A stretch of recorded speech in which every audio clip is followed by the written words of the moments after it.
अधिकतर लोग यही जानते हैं कि रावण सिर्फ श्री राम से ही हारा था, लेकिन ये सच नहीं है। रावण श्री राम के अलावा शिवजी, राजा बलि, बाली और शत्रुघ्न बाहु से भी पराजित हो चुका था। यहाँ जानिए इन चारों से रावण कब और कैसे हारा था। एक बार रावण बाली से युद्ध करने के लिए पहुंच गया था। बाली उस समय पूजा कर रहा था। रावण बार बार बाली को ललकार रहा था, जिससे बाली की पूजा में बाधा उत्पन्न हो रही थी। जब रावण ने माना तो बाली ने उसे अपनी बाजू में दबाकर चारों समुद्र की परिक्रमा की थी। बाली बहुत शक्तिशाली था और इतनी तेजी गति से चलता था कि रोज सुबह सुबह की चारों समुद्र की परिक्रमा कर लेता था। इस प्रकार परिक्रमा करने के बाद सूर्य को अर्घ्य अर्पित करता था। जब तक बाली ने परिक्रमा की और सूर्य को अर्घ्य अर्पित किया, तब तक रावण को अपने बाजू में दबाकर ही रखा था। रावण ने बहुत प्रयास किया, लेकिन वह बाली की गिरफ्त से आज़ाद नहीं हो पाया। पूजा के बाद बाली ने रावण को छोड़ दिया था। सहस्त्रबाहु अर्जुन के 1000 हाथ थे और इसी वजह से उसका नाम सहस्त्रबाहु पड़ा था।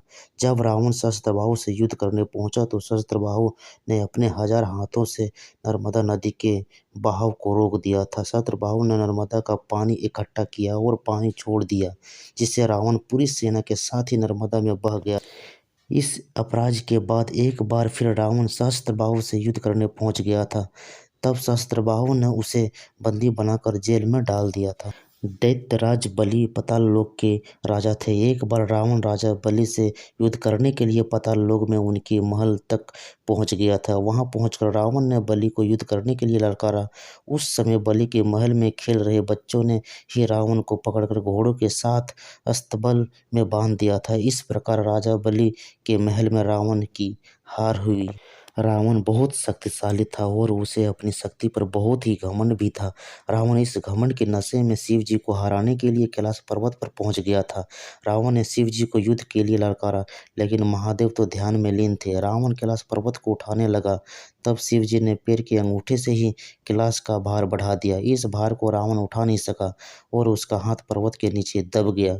बहुत प्रयत्न के बाद भी रावण अपना हाथ वहां से नहीं निकाल सका। तब रावण ने शिव जी को प्रसन्न करने के लिए उसी समय शिव तांडव स्रोत रच दिया।